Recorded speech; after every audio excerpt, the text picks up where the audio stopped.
In these next few minutes, I want to talk to you about developing a strategy to actually do something about the hemorrhaging that the church is experiencing.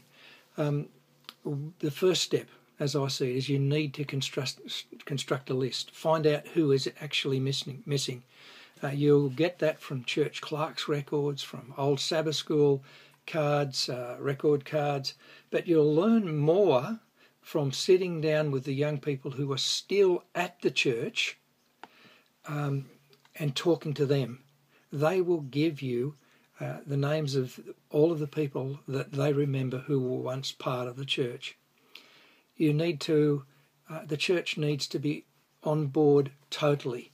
So the church board will need to be alerted. The church elders need to buy into this. They need to say, let's get serious. Let's really try and address some of the issues and get our young people back to church. You need to sell the whole concept of reclaiming your youth to a team, and let these people buy in and say, well, let's chase these young people. Let's find out who they are. Let's go and talk to them. You need to we need to go a little bit beyond that further and get a youth group involved. Get them praying for the missing youth, because it's very difficult to pray and not do anything.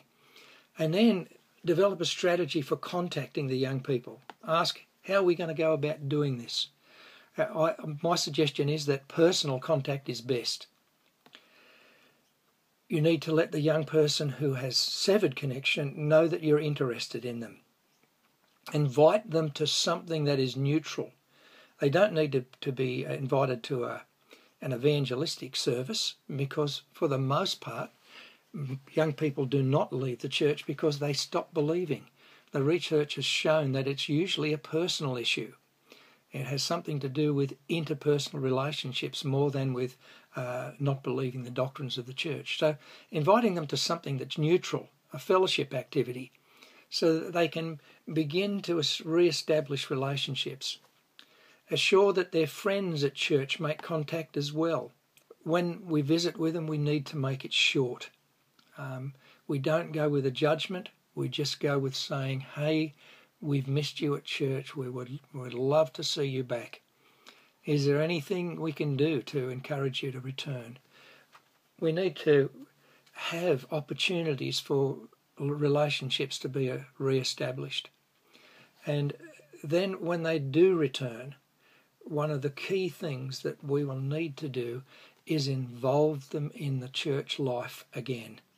Don't sit them on the edge. Don't wait for them to come back or be rebaptized. Get them involved somehow in the life of the church, because not to use is to abuse and finally to lose. I trust that as you look at this incredibly important topic, you will develop strategies at local church level, at every level of the organisation, to seriously begin to address this issue. God bless you in your endeavours.